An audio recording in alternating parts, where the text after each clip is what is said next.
Whether you're new to electric RCs or an experienced hobbyist, I'm going to go over some tips and tricks that I think you guys need to know about handling LiPo batteries.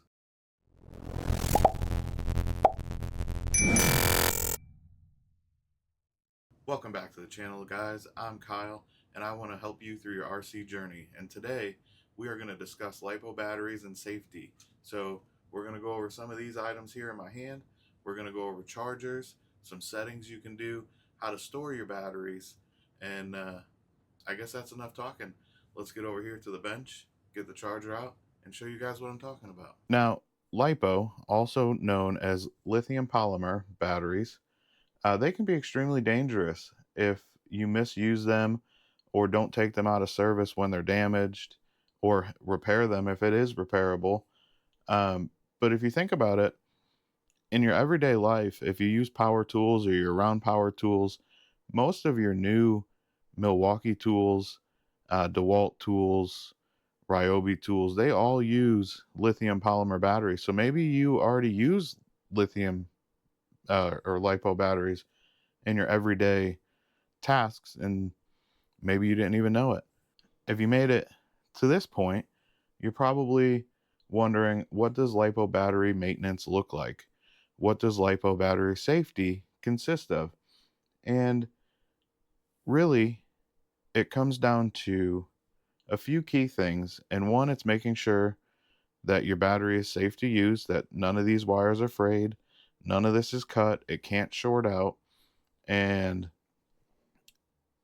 proper charging, making sure that whether you have a hard case battery or a soft case battery like this, making sure that the pack isn't puffed up, making sure there's no damage around the battery, and making sure that the battery does not get over discharged when running.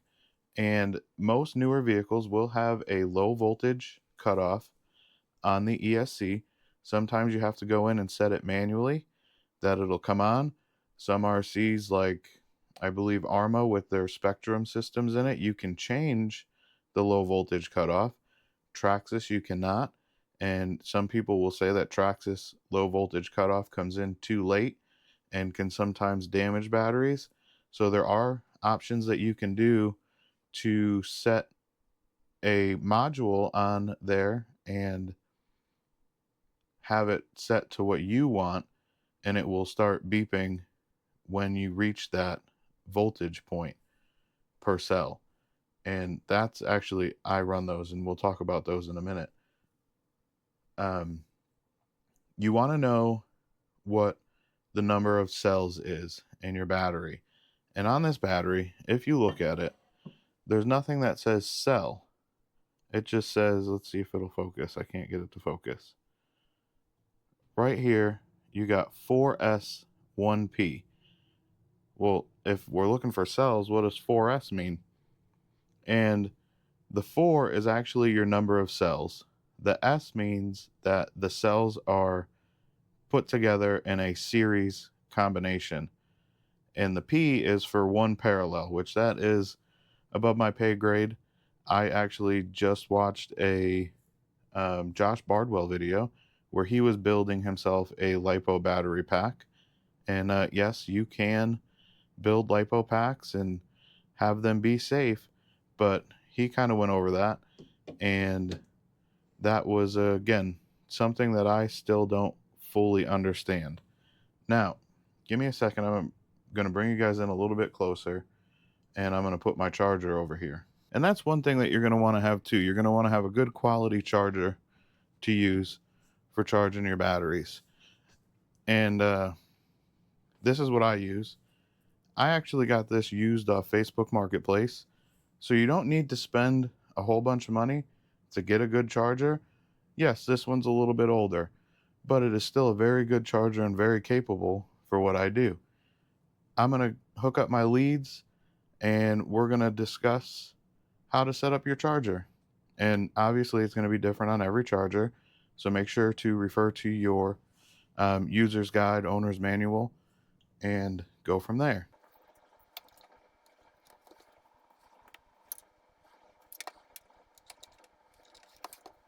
All right, I got those connected.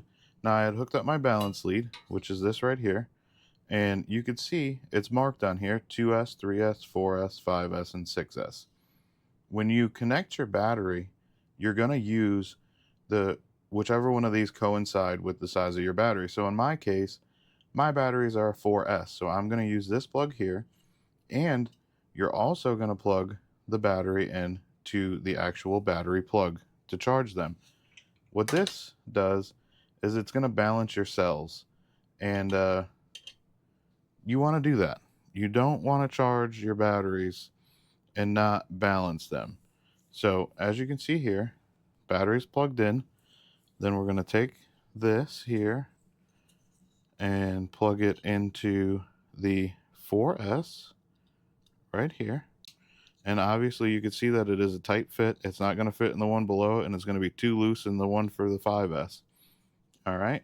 So now we take that, we're going to stick that to the side here, and I'm going to come to here. So if you see right here, it says battery program, and we are in nickel metal hydrate right now. And well, we have a LiPo battery, so that's not what we want. So we're going to change that. I'm going to use this plus arrow, plus and minus arrow here.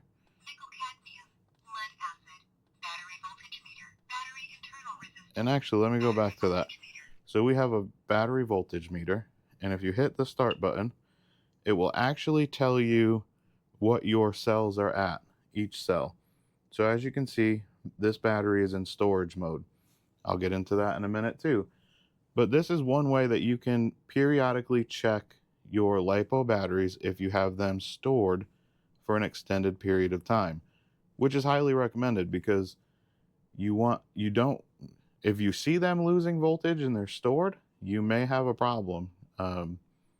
As far as these batteries, they've been stored for probably 4 months and they haven't really changed. I mean, they might have been 3.84, 3.85, but if you see it go from 3.8 to 3.4 in a short period of time, you have something pulling power off of your battery.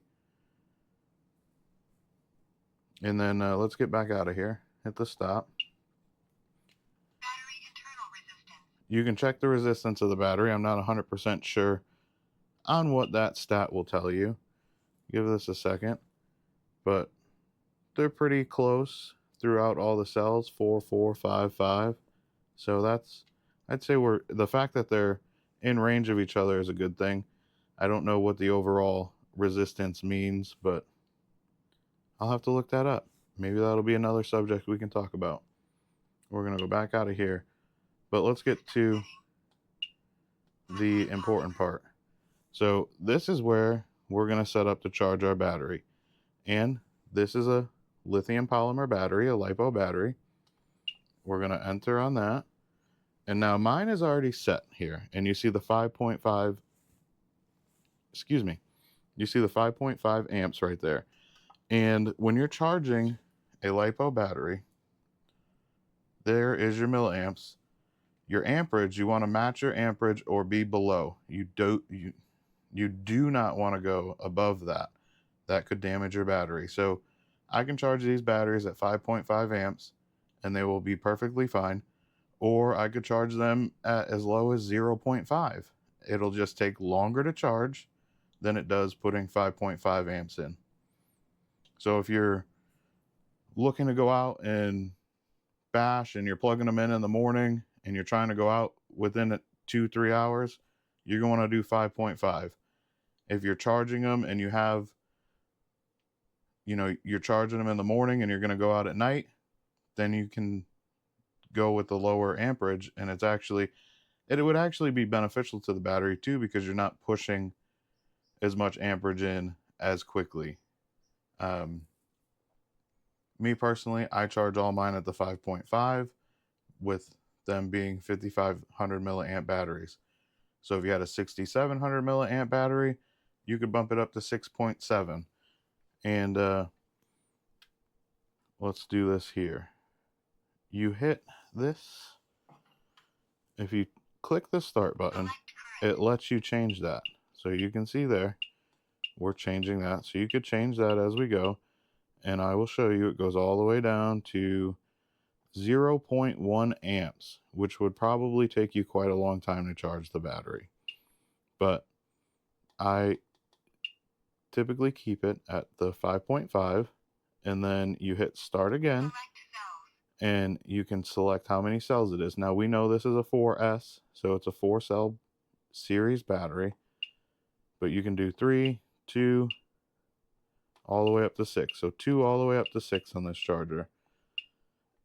Now when it comes to chargers, I recommend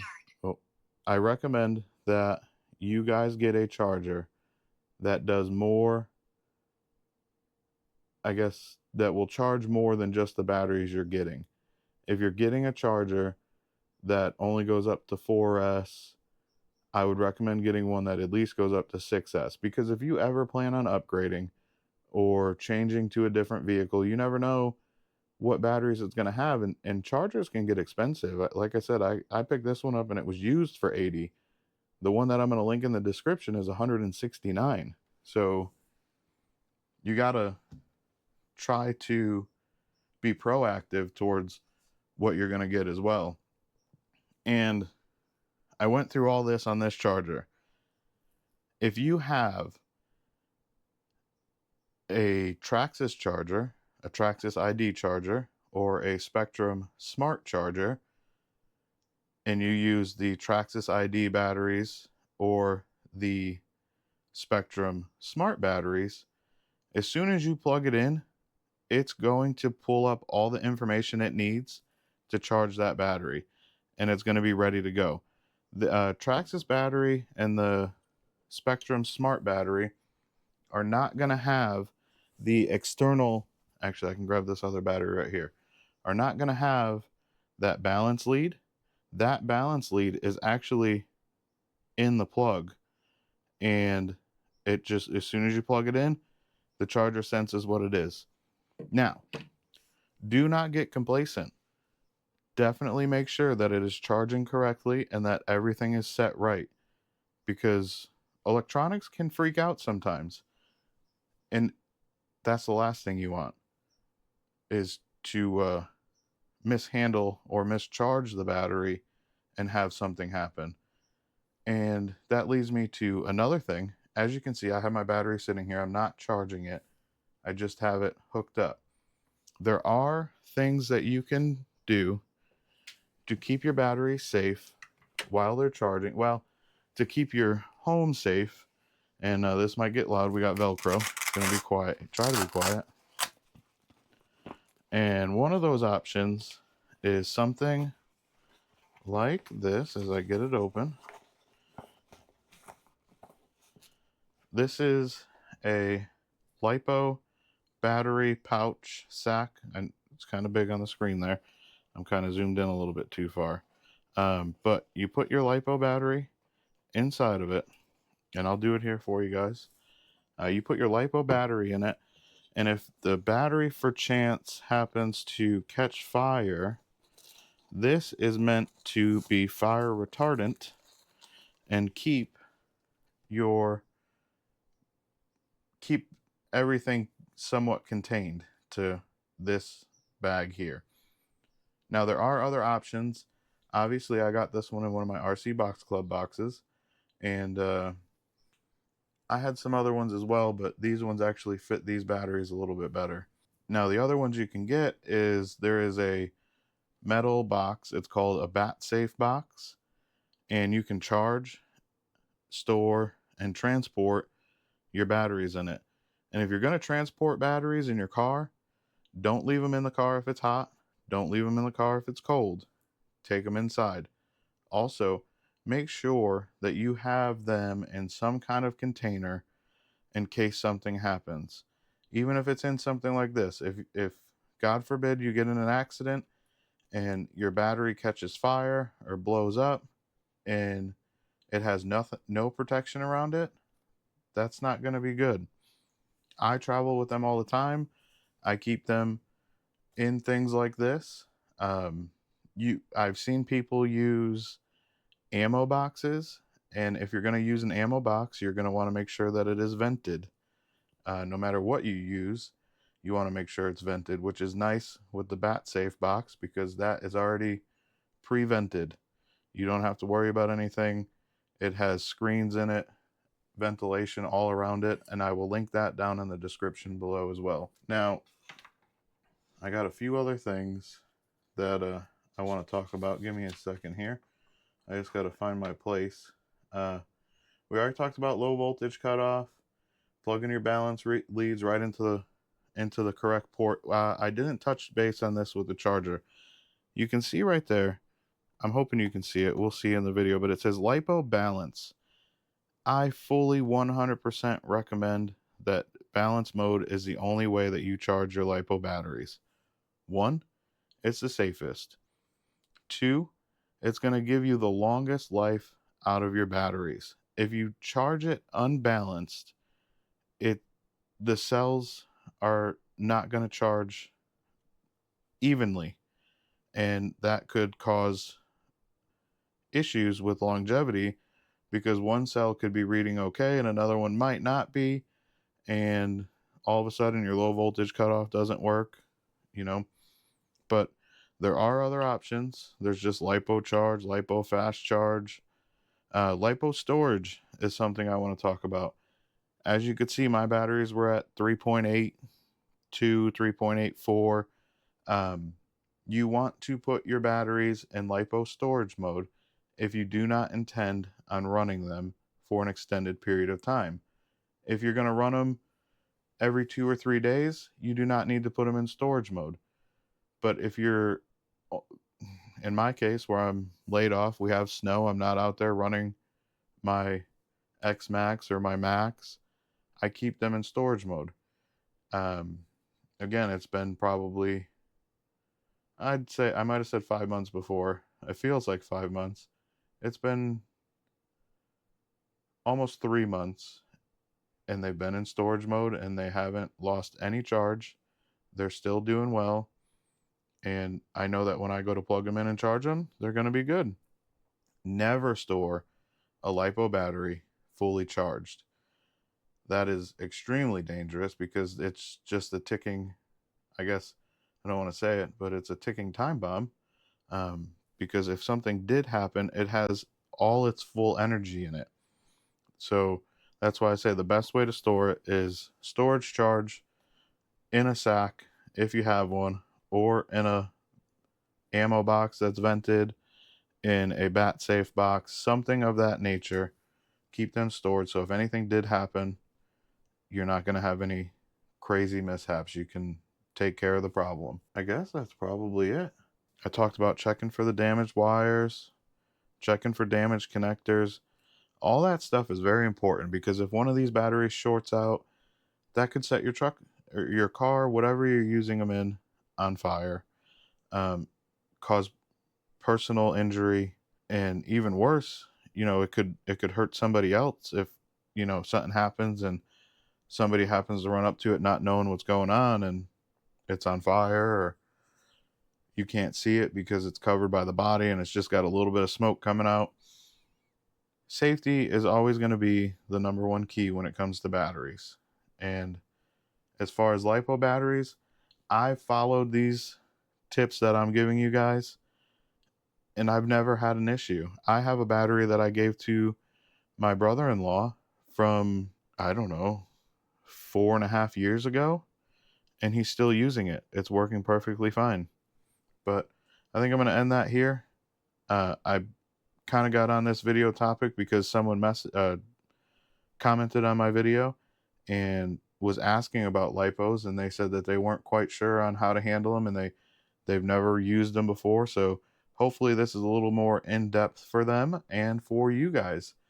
And if you like this, hit the like button, comment, subscribe, and share. See y'all later. So I actually did forget something that I wanted to show you guys, and I thought about it right as I sat down to upload the video from the GoPro. And we talked about balancing, and we talked about the voltage, and that there was an easier way to check the cell voltage without having to pull your charger out. And that's with these guys. Now, this one here is for smart batteries from Spectrum, sorry, brain fart. This one will work with the smart batteries from Spectrum. You plug it in. If it's a EC3, you plug it right into here and it'll light up. It'll tell you everything. If it's an EC5, you get an adapter. You plug the adapter in here and plug it into that, and it does the same thing. And it'll give you all sorts of information. I'm still learning on this one, and I will put out a video on this once I'm done, because apparently you can USB charge from this as well. And I'm going to show you using this with my battery, and the same thing with this one. This one's a little less expensive. This one was like 45 bucks. This one's 25, 30, but does the same thing. There's differences though, like the smart battery technology and USB charging. So give me a second. I'm going to grab my battery and show you how this works. All right. So if you look right here, you have this long section right here. That's where you can plug your balance lead in and check your regular batteries, like my battery, with a balance lead. And when you plug it in, you're going to want the red wire to the bottom and all, in my case, 4 black wires to the top, red wire to the bottom.